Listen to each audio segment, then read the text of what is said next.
Human nature wants evidence for God. This tree over my shoulder, I can use deductive reasoning to prove that tree over my shoulder is there. I can prove its chemical components, its physical attributes, its size, its color, etc. I can prove that 2 and 2 equals 4. But these kinds of things aren't nearly as important as proving whether or not there is a God. So why is it that in this world, well, the things that don't really matter, we can prove with hard physical evidence or with deductive reasoning? But for something as important as eternity, something as important as salvation, something as important as whether or not there's a God, why can't I use the same sorts of deductive reasoning methods to arrive at God? Well, this is where faith comes in. We can prove that God is there through other forms of reasoning. For one thing, we do have faith, and we have the Word of God, which is central, as I've mentioned earlier, to everything that exists in this universe. But there are also indications on subjects like salvation, subjects like mercy, subjects like eternity, the subject of God, that I can use a longing that is within my own soul, the longing that you have in your soul. That vacuum that Blaise Pascal described, that God-shaped vacuum that you have, that emptiness, an emptiness that is extraordinarily creative because it causes us to look beyond creation to try to fill this void that's within our soul. We try everything in the world. It's been tried before. It doesn't work. Solomon described it this way: all the rivers run into the sea, and yet the sea is not full. You may have wondered why I was pointing at my heart when I said all the rivers run into the sea. It's because he's using a metaphor for human existence. A river is something he's using metaphorically for riches, for pleasure, for notoriety, for talent, for fame. These are all rivers that flow into the sea of his soul. And yet he discovered the sea is still not full. And he was a man that was extraordinarily wealthy, and he's tried everything that you might be trying right now to try to fill the void. Whatever your plans are, let me assure you, they have been thought before, they have been followed before, and at the end of that road is more emptiness if you're trying to satisfy the soul with things of the world. And so, it's the very emptiness of the world, in spite of all of its wonder, in spite of all of its satisfaction, in spite of all that it offers, still, the human being is somehow not satisfied. And it is that very lack of satisfaction, that very lack of final peace and contentment, that is our greatest indication that there's an answer beyond the world, something that fills our soul beyond it. So how about you? What right now are you thinking of that's going to fill the void? What are you planning right now? What plans are you laying? Is it going to be in the career? That's important. But it isn't the end game. Is it even that person that you love very much? Is it important as he or she is? You'll find that if you try to make that person take the place of God in your life, you're going to do great harm to that person and to yourself.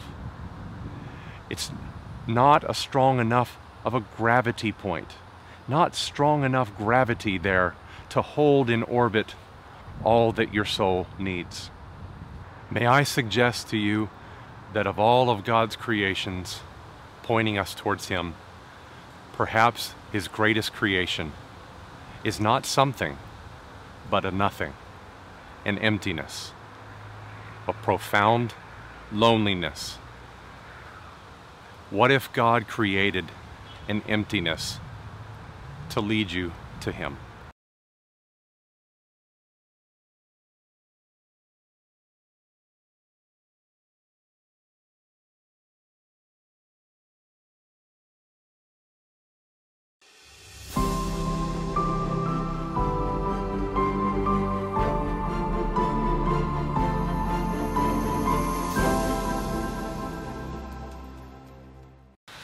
I was a youth pastor for many years, and I found it odd that one of the most common prayers that I heard youth pray was that God would wait until at least the day after their honeymoon to come back. Hold off on the rapture, God, for at least the day after I get married. It's so funny and so strange at once, but also so easy to understand if there's a misconception about what God is like and about what heaven is like. Now, it's beyond my ability to be able to describe heaven. We already have that in John's Gospel. And what John has to say is a little bit limited. We're going to have to find out most of what's over there once we get over there.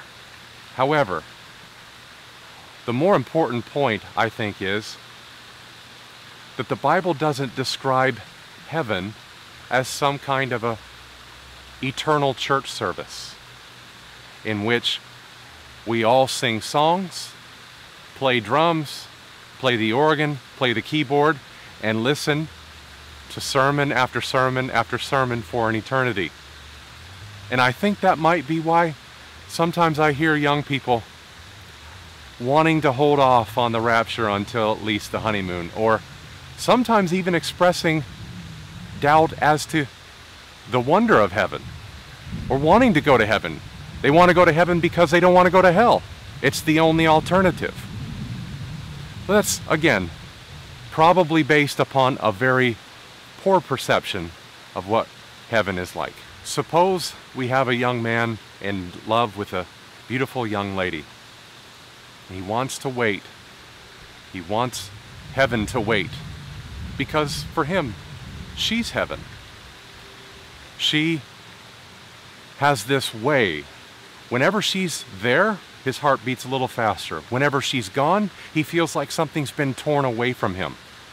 He can hardly imagine his life without her. The scent of her as she walks by, the color of her eyes, the sound of her laugh, everything absolutely thrills him about her. He understandably assumes that she is the very embodiment of heaven herself. He can't imagine that there could be a heaven higher than her, his heaven. Well, let's take a step back for a moment. The book of James says, "Every good and perfect gift comes from above and descends from the Father of lights, in whom there is no change or shadow of turning." What this young man needs to understand is to take a step back for a moment and consider, if she is that wonderful, if she is that beautiful, if she can make him feel completely sick when she's gone, if she can make him thrill whenever she's there, imagine how much more wonderful her Creator is. She is merely a creation. She's merely something that the Creator made. And so everything that's wonderful about her is infinitely more wonderful about Him, because He, God, invented her. Now that's what we have to do oftentimes with this world. We have to understand that everything we see, everything we feel, everything we experience, especially when it's good, when it's true, and when it's beautiful, is coming from God. the Father of lights. And that whatever we do experience, we're experiencing at 1,000 removes from God. But one day, when we step into eternity, we are no longer going to experience the good and the true and the beautiful from all of these removes, as separated as we are from heaven and earth. We are going to come to the very fount of everything that's good, everything true, everything that's beautiful. We will be experiencing God no longer at a distance, and no longer just through other creations, like the woman that I described a little while ago.